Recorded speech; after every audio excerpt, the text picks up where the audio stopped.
Good morning BSc second year. आज हम discuss कर रहे हैं वापस origin of lateral roots. Lateral roots का ओरिजिन कैसे होता है, कल मैंने तुम्हें समझाया था, एक बार मैं वापस रिपीट कर रही हूँ। तो आप शुरू से वापस देखिए लेटरल रूट्स का ओरिजिन कैसे होता है, किस प्रकार से लेटरल पार्श्वीय जड़ों की उत्पत्ति होती है। पार्श्वीय जड़ क्या होती है, पहले तो हमें सबसे पहले ये पता होना चाहिए पार्श्वीय जड़ होती क्या है। जैसे अगर एक रूट की बात करें तो ये टैप रूट्स होती है और इनसे जो सेकेंडरी रूट्स निकलती है पास से वापस पूरी वो आगे जाके पूरी एक नई रूट बना देगी। तो इन रूट्स को हम क्या बोलते हैं, लेटरल रूट्स या पार्श्वीय जड़ें। ठीक है, ये कहाँ से निकलती है? जनरली तो ये क्या होता है, एंजियोस्पर्म। जनरली अगर देखा जाए तो कुछ प्लांट है, जैसे एक प्लांट है जलकुंभी। पहले तो ये पता होना चाहिए लेटरल रूट्स का उत्पत्ति होती कैसे है।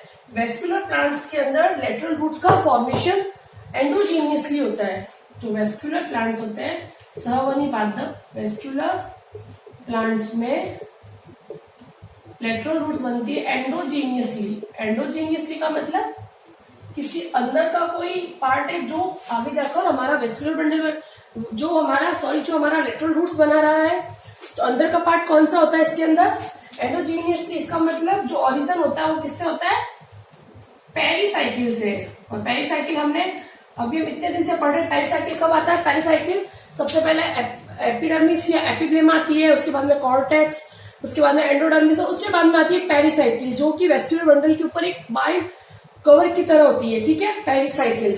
तो जो पेरिसाइकिल से इसका पेरिसाइकिल से बनता है हमारा लेटरल रूट्स का फॉर्मेशन किससे होता है, पेरिसाइकिल के थ्रू होता है। इसलिए इसका ओरिजिन कैसा बोलते हैं हम, ये कैसा बनता है, एंडोजीनियसली।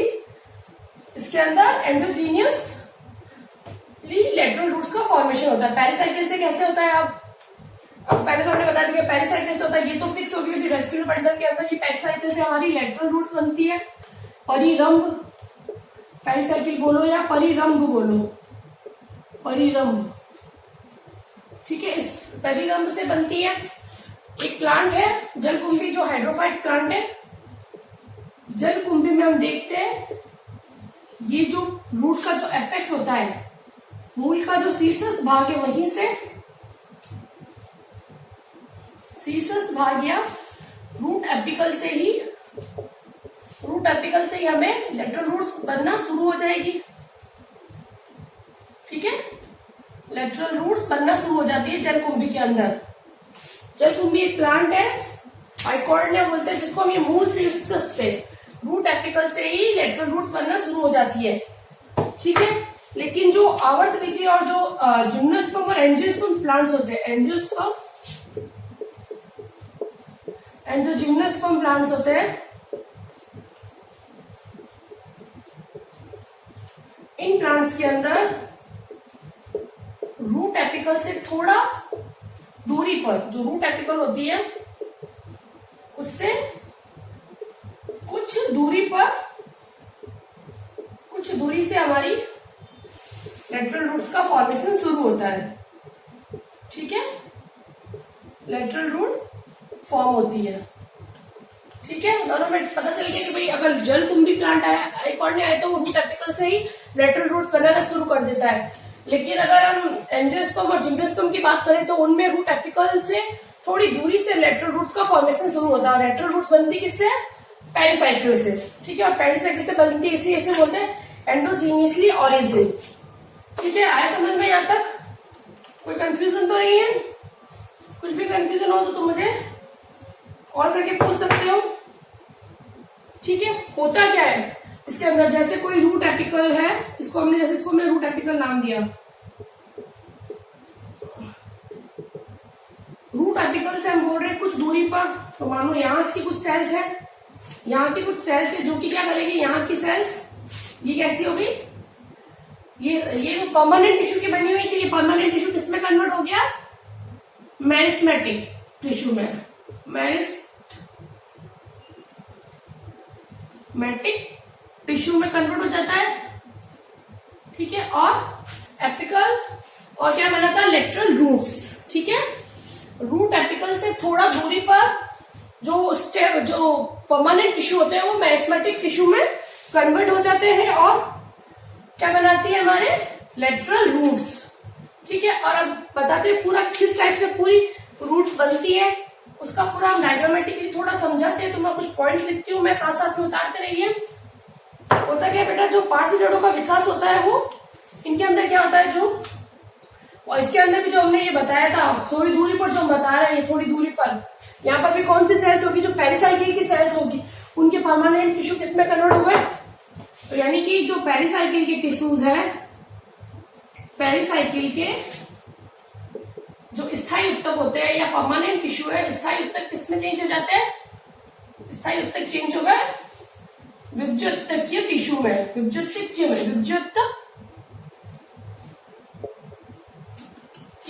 विभज्योतकीय कोशिकाओं में चेंज हो गए। स्थायी उत्तक की कोशिकाएं किसमें चेंज हो गई, विभज्योतकीय में। जैसे ही विभज्योतकीय में चेंज होगी तो क्या होगा, पेरिसाइकिल से एक उभार जैसी संरचना बनेगी, बाहर की तरफ एक उभार जैसी संरचना बनेगी। फिर क्या होगा, उभार जैसी संरचना बनेगी। ठीक है, आए समझ में। जैसे इसमें विभज्योतकी हुई, विभज्योतकी होने के बाद में क्या करेगी, यहाँ की कोशिकाएं विभज्योतकी होने के बाद उभार जैसी कब बनेगी, पहले विभज्योतकी हो गई कोशिकाएं, विभज्योतकी होने के बाद में इनमें क्या होगा, विभाजन होगा। और जैसे ही विभाजन होगा तो उसमें उभार जैसी संरचना बनेगी, अतिवृद्धि जैसा होगा, उभार या अतिवृद्धि बन जाएगी। ठीक है, फिर क्या होगा, जब अतिवृद्धि बन जाती है, उभार जैसी संरचना बन जाती है, अतिवृद्धि बन जाने के बाद में ये क्या करेगी, बाहर, और ये बाहर की तरफ वृद्धि करेगी।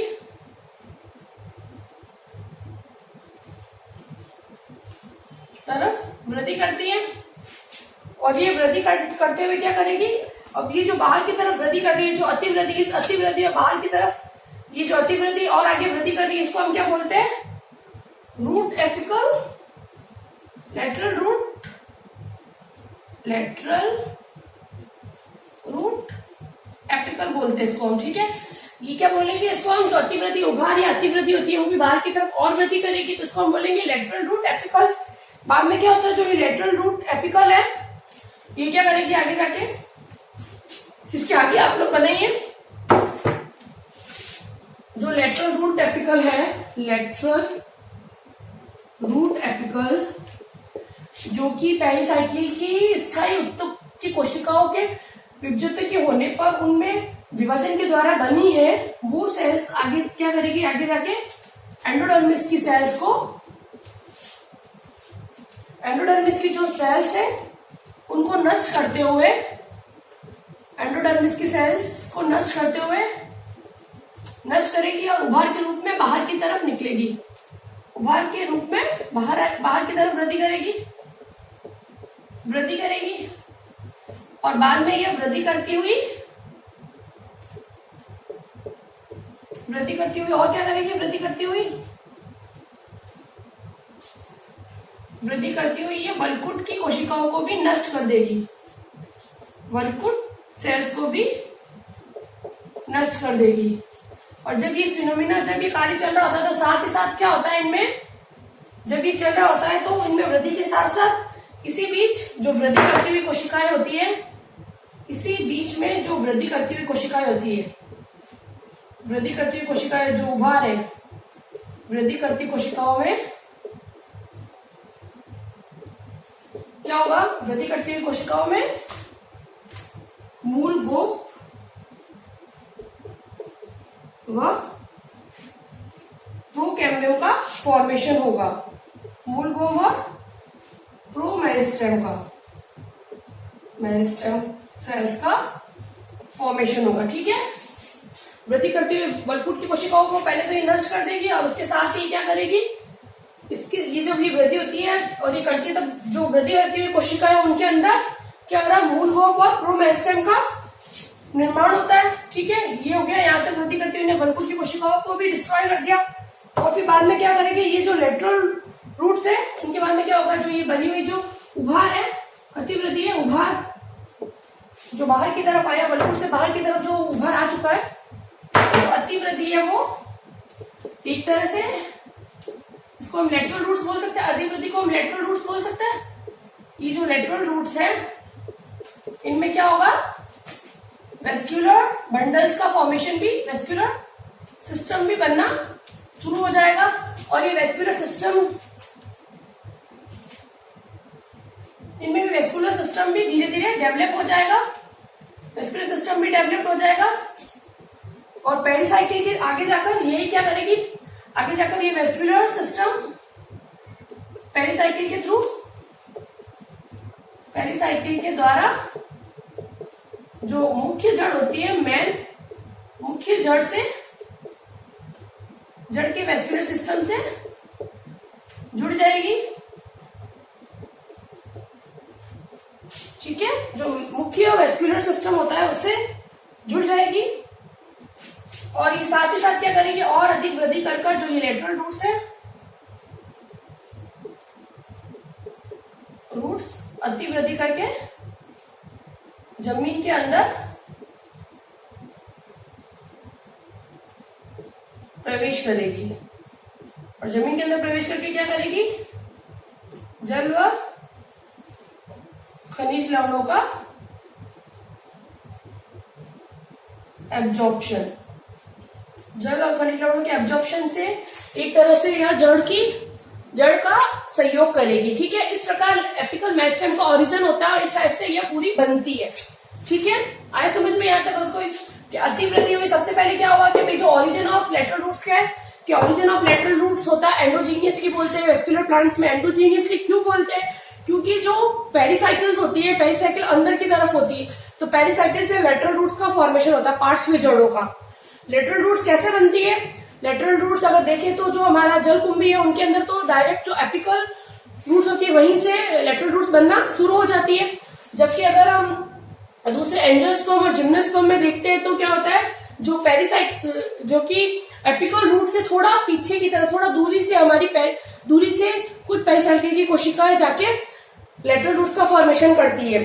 होता क्या है, जो पेरिसाइकिल की जो परमानेंट टिश्यू की सेल्स होती है वो कन्वर्ट हो जाती है मेरिस्मेटिक सेल्स में, और मेरिस्मेटिक सेल्स में कन्वर्ट होने के बाद में उनमें विभाजन होना प्रारंभ हो जाता है। जैसा कि हम पहले भी पढ़ चुके हैं छोटी क्लासेस में भी, कि मेरिस्मेटिक टिश्यू जो होता है उनमें सेल्स कंटिन्यू डिवाइड होती रहती है। अगर सेल कंटिन्यू डिवाइड होगी तो क्या होगा, सेल्स एक उभार की तरह निकलेगी, एक अतिवृद्धि की तरह निकल जाएगी। ठीक है, तो क्या होता है, पेरिसाइकिल की सेल जैसे विभज्युत की होती है तो उसमें विभाजन होता है, विभाजन होने से एक अतिवृद्धि बनती है, उस अतिवृद्धि में धीरे धीरे विभाजन होता है और वो बड़ा उभार लेती है, बाहर की तरफ वृद्धि करती है। जैसे इसमें कैसे होता है मैं तुम्हें बताती हूँ। जैसे एक ये वेस्कुलर बंडल है, ठीक है, उसके ऊपर मान लो ये इसकी वेस्कुलर बंडल के ऊपर ये पेरिसाइकिल है। ठीक है, पेरिसाइकिल की कुछ सेल्स ने क्या किया, विभाजन किया। एक बार मैं बताती हूँ, पेरिसाइकिल के ऊपर क्या एंडोडर्मिस होता है, ठीक है, और फिर ये कॉर्टेक्स और उसके बाद में ये एपिडर्मिस। और ये लेटरल रूट्स क्या करती है, अतिवृद्धि करके जमीन में कैसे जाती है, एपिडर्मिस को भी भेदते हुए जाती है, अतिवृद्धि कर एपिडर्मिस को भेद कर। ठीक है, तो ये तो हो एपिडर्मिस, ये कॉर्टेक्स, ठीक है, और ये एंडोडर्मिस, और ये अंदर वाली जो ब्लू कलर की हमने बनाई है वो हमारी पेरिसाइकिल। हम बता रहे कि पेरिसाइकिल से लेटरल रूट्स बनती है। कैसे बनती है मैं थोड़ा तुम्हें डायग्रामेटिकली बताती हूँ। जैसे पेरिसाइकिल की कुछ सेल्स ये बता रहे कि ये जैसे विभज्युत की हो गई, ठीक है, इन्होंने धीरे धीरे वृद्धि की, पहले छोटी सी अतिवृद्धि बनी, ठीक है, फिर उनमें धीरे धीरे और विभाजन हुआ, विभाजन होने के बाद धीरे धीरे क्या करेगी, जो एंडोडर्मिस की सेल्स है उनको भी ये डिस्ट्रॉय करके बाहर की तरफ अपना उभार और बढ़ा देगी, और धीरे धीरे क्या करेगी, कॉर्टेक्स की सेल्स को भी डिस्ट्रॉय कर देगी और वहां से भी बाहर की तरफ अपनी वृद्धि करती रहेगी। ऐसे ही वृद्धि करती रहेगी। इसी वृद्धि के बीच में इनमें मूल गोप और मूल गोप का निर्माण होगा और प्रोमेस्टेम सेल्स का निर्माण भी होता है। जो मूल गोप आगे रूट को प्रोटेक्शन देता है, मूल गोप रूट कैप का फॉर्मेशन होगा, ठीक है। और फिर धीरे धीरे क्या होगा, जब ये यहाँ तक वृद्धि कर लेगी उसके बाद में क्या होगा, इनमें साथ में वेस्कुलर सिस्टम भी डेवलप होना शुरू हो जाएगा इन लेटरल रूट्स में। और बाद में क्या करेगा, ये जो वेस्कुलर है, जो इनका जो वेस्कुलर सिस्टम है पेरिसाइकिल के साथ होते हुए, पेरिसाइकिल के द्वारा जो मेन रूट्स के वेस्कुलर सिस्टम के साथ ये कनेक्ट हो जाएगा। यहाँ से कनेक्ट हो गया, इसका वेस्कुलर बंडल और इसका वेस्कुलर बंडल आपस में कनेक्टेड है। तो उसके बाद में क्या करेगा, ये धीरे धीरे क्या करेगा, लेटरल रूट्स में और ज्यादा वृद्धि होगी, और वृद्धि करते हुए क्या करेगा, यहाँ से एंडोडर्मिस को भेदते हुए या कहाँ चला जाएगा? मिट्टी के अंदर, जमीन के अंदर चला जाएगा और वहां से क्या करेगा? जल का अवशोषण और खनिज लवणों का अवशोषण कर प्लांट्स को सहयोग करेगा। ठीक है, थैंक यू। ठीक है, आगे समझ में? यहाँ तक कोई प्रॉब्लम हो तो पूछ सकते हो। अब है कि भाई डायार्क में किस टाइप से पेरिसाइकिल के द्वारा इलेक्ट्रॉन रूट्स बनती है, इनके कुछ डायग्राम्स है, मैं आपको डायग्रामेटिकली समझाती हूँ। इसी के अंदर है ऑरिजिन ऑफ इलेक्ट्रॉन रूट्स के अंदर फर्स्ट है बेटा डायार्क। डायार्क रूट्स में कैसे होता है? इसके पेरिसाइकिल से किस टाइप से कहां पे बनती है, किस पेरिसाइकिल से हमारी इलेक्ट्रॉन रूट्स बनती है, इसके बारे में बताती हूँ मैं आपको। ये कहाँ होता है? तो डायार्क के अंदर कैसे होते हैं, डायार्क में कैसे इलेक्ट्रॉन रूट्स का फॉर्मेशन होता है। इलेक्ट्रॉन रूट्स का फॉर्मेशन कैसे बनती है? इलेक्ट्रॉन रूट्स का फॉर्मेशन जैसे कि वेस्कुलर बंडल है, वेस्कुलर बंडल में ये हमारा जाइलम है, ठीक है, और यहां पर हमने ये फ्लोएम बना दिया, ठीक है। तो होता क्या है, कहां से बनती है? यहां से, ये जो जगह होती है यहां से बनती है पेरिसाइकिल। जाइलम और प्रोटोजाइलम और फ्लोएम के बीच की जो जगह होती है, यहां से लगाकर यहां की जगह से, यहां से बनती है। यहाँ की जो कैम्बियम, यहाँ की जो पेरिसाइकिल होती है, ये पेरिसाइकिल बनाती है लेटरल रूट्स, ठीक है। तो कौन कौन बना रही है? एक तो फ्लोएम प्लस प्रोटोजाइलम के सामने वाली जो पेरिसाइकिल है, फ्लोएम और ये वाली जो पेरिसाइकिल होती है, ये वाली पेरिसाइकिल, ये पेरिसाइकिल आगे जाके क्या बना रही है? हमारी लेटरल रूट्स का, ऐसे यू फॉर्मेशन करेगी लेटरल रूट्स का, ठीक है। आए समझ में?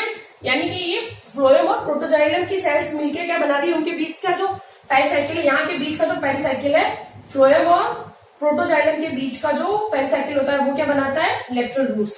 ये होते हैं डायार्क रूट्स के अंदर। अब सेकंड है ट्रायार्क, टेट्रार्क और पेंटार्क में। सेकंड टाइप है, सॉरी, डायार्क तो हो गया हमारा, triarch, tetrarch and pentarch. Triarch, tetrarch and pentarch. इनमें कैसे होता है? डायार्क, टेट्रार्क एंड पेंटार्क में, इनमें बताती हूँ मैं क्या होता है। इनमें जब इन्हें एक बार ट्रायार्क के एग्जांपल से मैं बताती हूँ, इनके अंदर कैसे होता है, कौन सी होगी?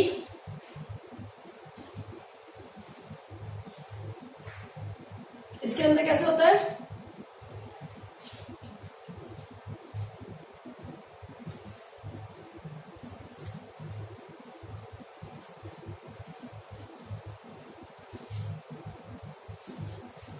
इसके अंदर इस टाइप से होगा, जैसे इसका डायग्रामेटिकली बताऊं।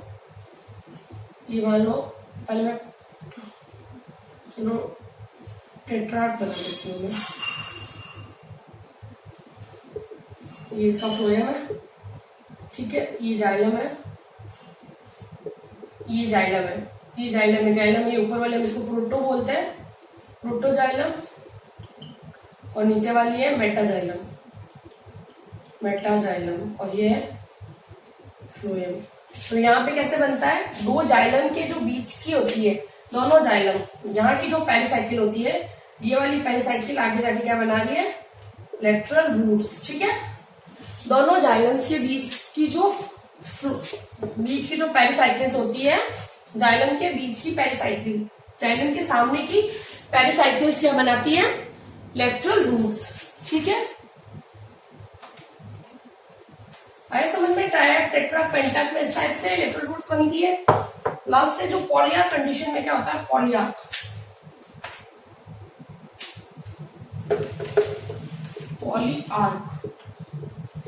पॉलीआर्क कंडीशन में कैसे होता है? पॉलीआर्क कंडीशन के अंदर क्या होता है? जो पॉलीआर्क है, मान लो ये कोई है पॉलीआर्क,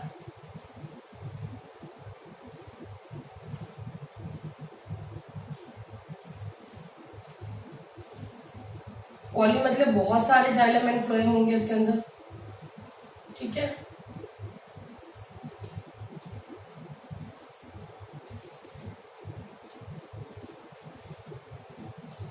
पॉलियर कंडीशन होती है उस समय क्या होता है, दो जो जाइलम के सामने की जो पेरिसाइकिल होती है, ये जो पेरिसाइकिल है वो क्या होगी, विभज्योत होकर ये क्या बनाएगी, लेटरल रूट्स। ठीक है, आया समझ में। इसमें दो जाइलम के बीच की, उसमें क्या था, दो फ्लोएम के बीच की, उसमें अगर तुम देखो तो उसमें किस प्रकार से हमने स्ट्रक्चर बनाया था, और वहां पे कैसे बन रहा था, यहां से बन रही थी। तो ये दो वहां पर फ्लोएम के बीच से बन रही थी, और यहाँ पर कैसे बन रही है, नहीं यहाँ पर बनेगी दो फ्लोएम के बीच से, सॉरी वहां पर जाइलम से बनी थी, गड़बड़ हो गया थोड़ा सा, सॉरी सॉरी सॉरी। वहां पर हमने देखा था दो जाइलम के बीच की सेल्स, दो जाइलम, जैसे ये जाइलम की सेल्स थी ना, तो यहां से हमने बताया था कि यहाँ पर ही लेटरल रूट्स बन गई। ठीक है, दो जाइलम के बीच की, यहाँ से दो फ्लोएम के, यहाँ पर क्या होता है, दो फ्लोएम के बीच की सेल्स, ये क्या करेगी, ये वाली सेल्स क्या बनेगी, विभज्योत के ऊपर क्या बनाएगी, लेटरल रूट्स का फॉर्मेशन करती है। ठीक है, आगे समझ में तीनों में डिफरेंस। फर्स्ट हमने पढ़ा डायरेक्ट में क्या होता है, जाइलम और फ्लोएम के बीच की जो पेरिसाइकिल होती है वो विभज्योत की होकर क्या बनाएगी, लेटरल रूट्स। फिर ट्राया, टेट्रा के पेंटार्क में क्या होता है, दो जो जाइलम की सेल्स होती है, वो दो जो फ्लोएम की सेल्स होती है, दो जो जाइलम, सॉरी डाया, फिर ट्राया, टेट्रा और पेंटार्क में क्या होता है, दो जो जाइलम की सेल्स होती है उसके बीच की जो पेरिसाइकिल्स होती है वो क्या बनाती है हमारी, आगे जाके दो फ्लोएम की सेल्स की क्या बनाएगी, वो बनाएगी आगे जाके लेटरल रूट्स। ठीक है, और लास्ट है हमारा, एक बार और डायग्राम थोड़ा कंफ्यूजन क्लियर कर दूं, ये दो में डाया, टेट्रा, ये जैसे जिसमें 4, 5, 6 वाला सिस्टम है, इसमें पॉलीआर्क वाला सिस्टम है। ठीक है, थोड़ा सा कंफ्यूजन है, मैं थोड़ा सा वापस बता देती हूँ ताकि तुम्हें भी प्रॉब्लम नहीं हो और एग्जाम में कुछ भी तुम लोग गलत ना करो, क्योंकि ये वाले क्वेश्चन प्रैक्टिकल्स में बहुत ज्यादा काम में आते हैं। ठीक है, क्लियर। और यहाँ पे मैं थोड़ा इस टाइप का डायग्राम बना देती हूँ ताकि बहुत सारे मेरे से थोड़े छोटे बनने हैं।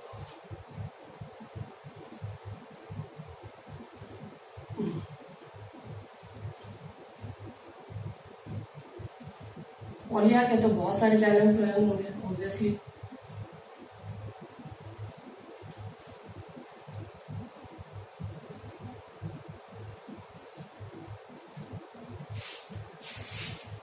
ठीक है, इसमें ये वाला इसका फ्लोएम हो गया,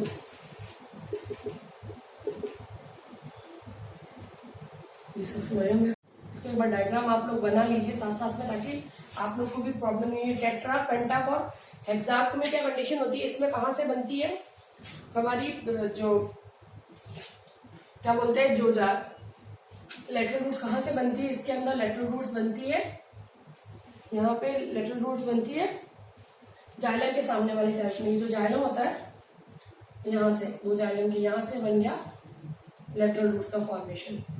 ठीक है, ये बन गए लेटरल रूट्स। ये लेटरल रूट्स कहां से, यहाँ की जो पेरिसाइकिल है उसने क्या किया, विभज्योत की हुई और लेटरल रूट्स का फॉर्मेशन कर दिया। जबकि पॉलीआर्क में क्या होता है, पॉलीआर्क के अंदर होता है कि जो,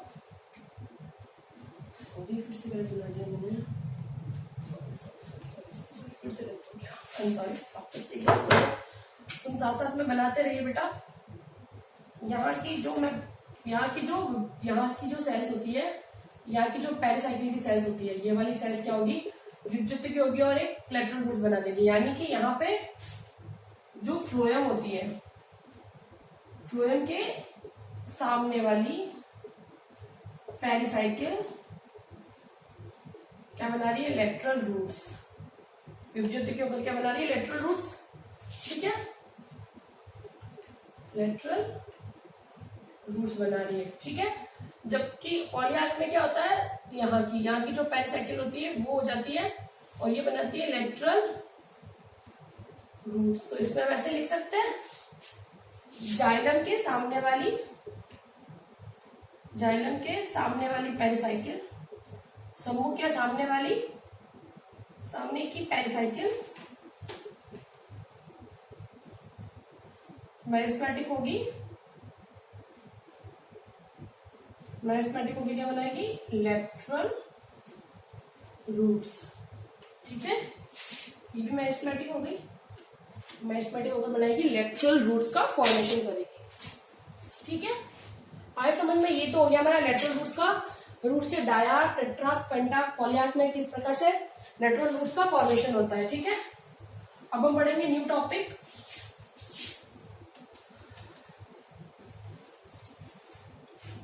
टॉपिक है रूट स्टेम ट्रांजिशन। नया टॉपिक है रूट स्टेम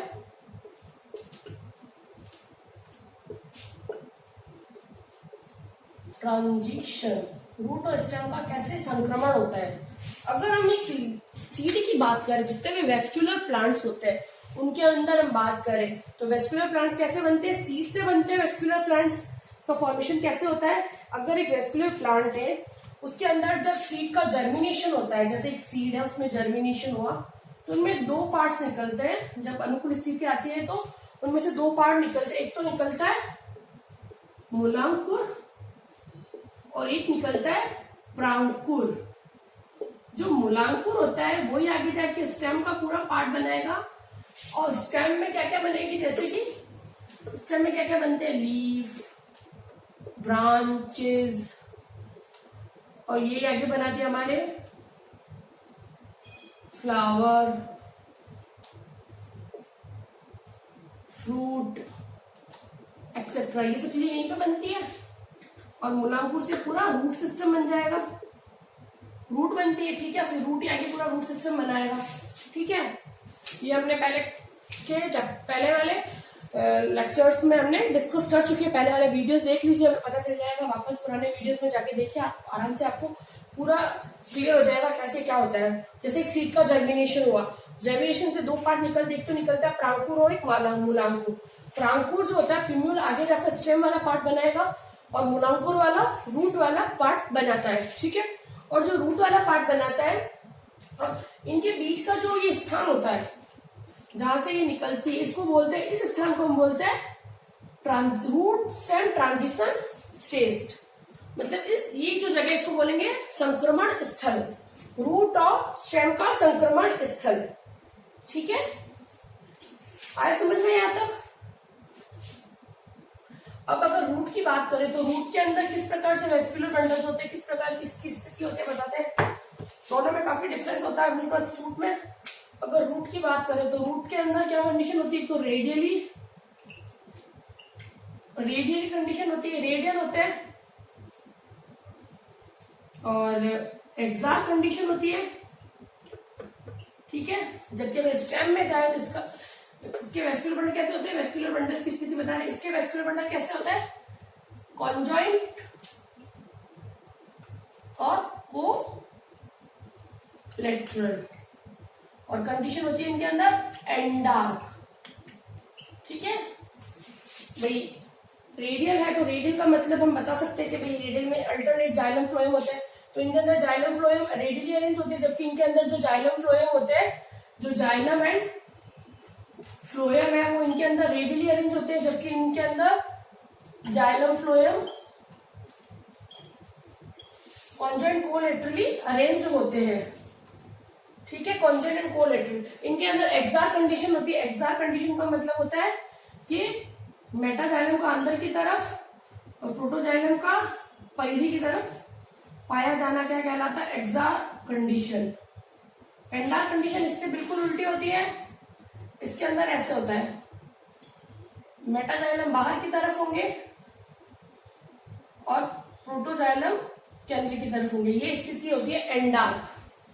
ठीक है, इसके अंदर ये जो बनाते हैं इस टाइप से, ये बाहर वाला इसको हम बोलते हैं प्रोटोजाइलम, और ये होता है मेटाजाइलम। ठीक है, दोनों में कितने डिफरेंस है कि अगर इसका वेस्कुलर बंडल अगर हम इसका सेक्शन काटते तो हमें इतना डिफरेंट मिलता है, फिर भी रूट और स्टेम के अंदर वाटर फूड मटेरियल का आराम से ट्रांसफर होता है। जो रूट की जाइलम होती है वो सूट की जाइलम से कनेक्टेड रहती है हमेशा, वेल डिफाइंड वेल मैनर्ड में आराम से वो वाटर और खनिज लवणों का ऊपर की तरफ ट्रांसपोर्टेशन करती है। ठीक है, और फ्लोएम भी, जो सूट का फ्लोएम होता है, स्टेम का फ्लोएम रूट के फ्लोएम से कनेक्टेड रहता है। वो फूड मटेरियल को रूट तक पहुंचाने का कार्य करता है। ठीक है, आया समझ में? यहां तक कोई कंफ्यूजन हो तो बता दीजिए। होता है क्या है, इनके अंदर जो रूट और स्टेम की जो एक्साक्ट कंडीशन और एंडर कंडीशन होती है वो आपस में इंटरचेंज होती है, जिससे जो इसका कनेक्ट, उसी चीज को बोलते हैं ट्रांजिशन क्षेत्र या संक्रमण स्थल। ठीक है, होता है क्या इसके अंदर जब एग्जैक्ट कंडीशन, जैसे यहाँ पर हम बोल रहे हैं कि भाई चलो ये नहीं बताती हूँ मैं, एक अगर एक ये प्लांट है जो एकदम से ग्रो किया है, उस प्लांट के बारे में बताती हूँ मैं तुम्हें। यहाँ पे कैसे होगा, जैसे सीड ने ग्रो किया है, सूप निकला, ठीक है, ये इसकी रूट्स निकल रही है, इनके बीच का ये जो स्टेज है हम इसको बोल रहे हैं ट्रांजिशन स्टेट। यहाँ पर क्या होता है, यहाँ की जो क्षेत्र होते हैं वहां की जो एग्जैक्ट रूट की जो एग्जैक्ट कंडीशन और स्टेम की जो एंडर कंडीशन होती है आपस में ट्विस्ट हो जाती है, इन्वर्ज हो जाती है, ताकि आराम से वो फूड मटेरियल और जो वाटर एंड मिनरल्स को आराम से ट्रांसपोर्ट कर सके, और इनमें ट्रांसपोर्टेशन कंटिन्यूस होता रहता है, कभी भी यह रुकता नहीं है। ठीक है, आया समझ में? यहाँ तक कोई प्रॉब्लम? रूट स्टेम ट्रांजिशन का, अब रूट स्टेम ट्रांजिशन को बताने के लिए कुछ एक साइंटिस्ट था जिसने इसको 4 टाइप्स का बताया था, और इसके बताते हैं रूट स्टेम ये संक्रमण क्षेत्र की लंबाई कितनी होती है, ट्रांजिशन क्षेत्र की, संक्रमण क्षेत्र की लंबाई, इसकी लंबाई होती है, किसी में तो होती है इसकी लंबाई 2 या 3 सेंटीमीटर, 2 या 3 सेंटीमीटर तक हो सकती है। ठीक है, 2 से लगाकर 3 सेंटीमीटर हो सकती है, और कुछ प्लांट्स के अंदर ये होती है 0.4 सेंटीमीटर, कुछ में तो हमें मिलेगी 0.1 सेंटीमीटर, तथा कुछ में मिलेगी हमें 2 से लगाकर 3 सेंटीमीटर तक यह संक्रमण क्षेत्र की लंबाई मिलती है। ठीक है, आए समझ में संक्रमण क्षेत्र के बारे में आपको। और संक्रमण क्षेत्र के अंदर देखा जाए तो हम इसके बारे में पता लगाने के लिए एक सीडलिंग का अगर हम स्टडी करते हैं, किसी सीडलिंग की, जब एक सीडलिंग की हम स्टडी करेंगे तो हम इस ट्रांजिशन एरिया को या इस फ्रूट स्टेम ट्रांजिशन क्षेत्र को हम आराम से, संक्रमण क्षेत्र को हम आराम से इसकी स्टडी कर सकते हैं। एक साइंटिस्ट था इम्स एंड मैकडनिल्स ने, इम्स व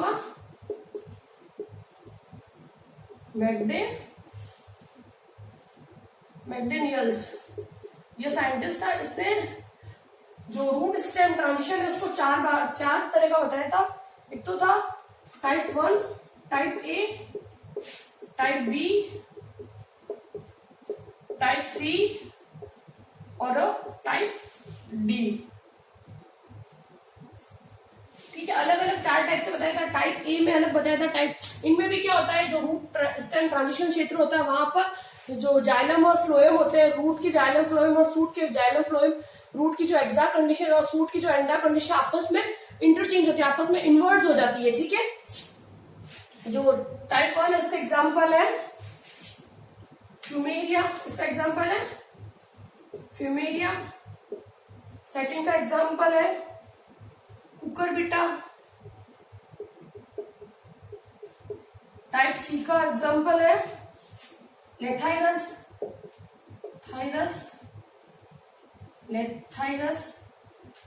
एंड टाइप 4 का एग्जाम्पल है एनामीना, लेथाइरस,